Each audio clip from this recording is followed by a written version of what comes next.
এইবার বেরিয়ে আসলো মৌমিতা দেবনাথের মৃত্যুর আসল চাঞ্চল্যকর তথ্য।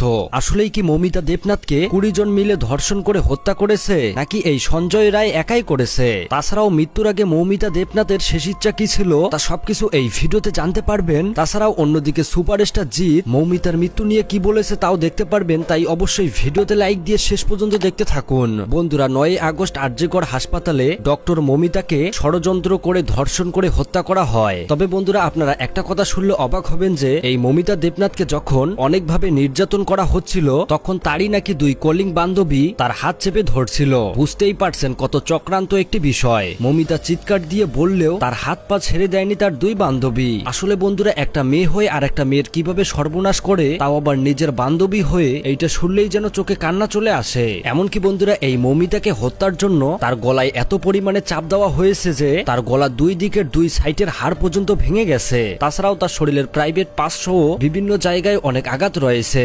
এমনকি বন্ধুরা, তার চোখের নিচে এমন জোরে চাপ দেওয়া হয়েছে যে তার চোখ থেকেও নাকি রক্ত বের হয়েছে। কত মর্মান্তিক এই বিষয়টি। মূলত বন্ধুরা, মৌমিতা দেবনাথের সাথে এইরকম ঘটনাটা ঘটার পর যখন তার মৃতদেহটি সেমিনার রুমে রাখা হয়, পরের দিন সকাল 7টার সময় সেখানকারই একজন ডক্টর সেই সেমিনার রুমে গেলে মৌমিতার মৃতদেহ দেখতে পায়। সে দেখতে ছিল তার শরীরের বিভিন্ন অংশ থেকে রক্ত পড়ছিল। এমনকি তাছাড়াও তার শরীরের বিভিন্ন জায়গায় অনেক আঘাতের চিহ্ন রয়েছে। এমনকি তার শরীরের নিচের অংশেও কোনো কাপড় ছিল না। আসলে বন্ধুরা, এত কিছু দেখার পর এইটাই প্রমাণিত যে তাকে অনেক নির্যাতন করে মেরে ফেলা হয়। কিন্তু বন্ধুরা, এই মেয়েটি যখন মারা যায় তখন এই মেয়েটির বাড়িতে পুলিশ সহ সেই আরজিকর হাসপাতাল থেকে তার বাড়িতে কল করে জানানো হয় যে আপনার মেয়ে আত্মহত্যা করেছে। পরে যখন মৌমিতার বাড়ির লোক ছুটে আসে হাসপাতালে, এমনকি মৌমিতার মুখ দেখতে চায়, তখন তারা 3 ঘন্টা বসায় রেখেও মৌমিতার ফেস দেখতে দেয় না। পরে যখন একটা সময় তাদেরকে ভেতরে ডাকে তখন তার বাড়ির লোক মৌমিতার মৃতদেহ দেখে অবাক হয়ে যায়। তারা তার মেয়ের এই রকম আঘাতের চিহ্ন এমনকি রক্তপাত দেখে তারা নিশ্চিত হয় যে তাদের মেয়েকে মার্ডার করানো হয়েছে।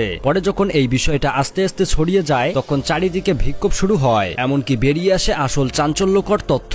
পরে যখন পুলিশ এই বিষয়টি নিয়ে তদন্ত শুরু করে তখন মৌমিতার গায়ে একটা হেডফোন দেখতে পায়, যেটি ছিল সিভিক ভলান্টিয়ার সঞ্জয় রায়ের। তারপর পুলিশ গ্রেপ্তার করে সঞ্জয়কে। এমনকি তার কাছ থেকে জিজ্ঞাসাবাদ করলে সে বলে সে সবকিছু স্বীকার করে। কিন্তু বন্ধুরা, এখানেই লুকিয়ে আছে আসল লোমহর্ষক তথ্য। এই ঘটনায় সঞ্জয় রায় থাকলেও সঞ্জয় রায় আসল খুনি না। ডক্টররা পোস্ট ম্যাডামের ময়না তদন্ত করে পেয়েছে যে এইটা কখনোই সঞ্জয় রায় একা করতে পারে না। কেননা মৌমিতার শরীরে পাওয়া গেছে 150 গ্রামেরও বেশি সিমেন্ট, যেখানে কিনা একজন সাধারণ মানুষের থেকে 5 থেকে 6 গ্রাম বের হয়। এতেই বোঝা যায় যে এখানে জড়িত ছিল আরো 15 থেকে 20 জন। তাছাড়াও তাকে যেভাবে নির্যাতিত করা হয়েছিল, চোখ এমনকি গলা, ঠোঁট থেকেও রক্ত পড়তে থাকে। বিশেষ করে তার প্রাইভেট পার্টসে অতিরিক্ত পরিমাণে আঘাত করা হয়, যার ফলে সেখান থেকে অতিরিক্ত পরিমাণে রক্ত বের হয়। বন্ধুরা, আসল রহস্যময় ঘটনাটি হলো সঞ্জয় যখন মৌমিতা দেবনাথের কাছে গিয়েছিল তার আগেই নাকি মৌমিতা দেবনাথকে মারা হয়েছিল। কিন্তু সঞ্জয় রায় মূলত এইটা বুঝতে পারে নাই, কারণ সে নেশাগ্রস্ত অবস্থায় ছিল। ইতিমধ্যে সবাই আরজিকর হাসপাতালের প্রিন্সিপাল যিনি রয়েছে তার বিরুদ্ধে অনেকেই কমপ্লেন দেয়, যার নাম হলো সন্দীপ ঘোষ। যাওয়ার আগে এই ক্ষত হয়েছিল এবং সেই ক্ষত থেকে বিপুল পরিমাণ রক্তপাত হয়েছে। মূলত সন্দীপ ঘোষ হাসপাতালের স্টুডেন্টদের উপর নির্যাতন ছাড়াও বিভিন্ন রকম আজেবাজে কাজ করায়, যেটা এই মৌমিতা দেবনাথ জানতো।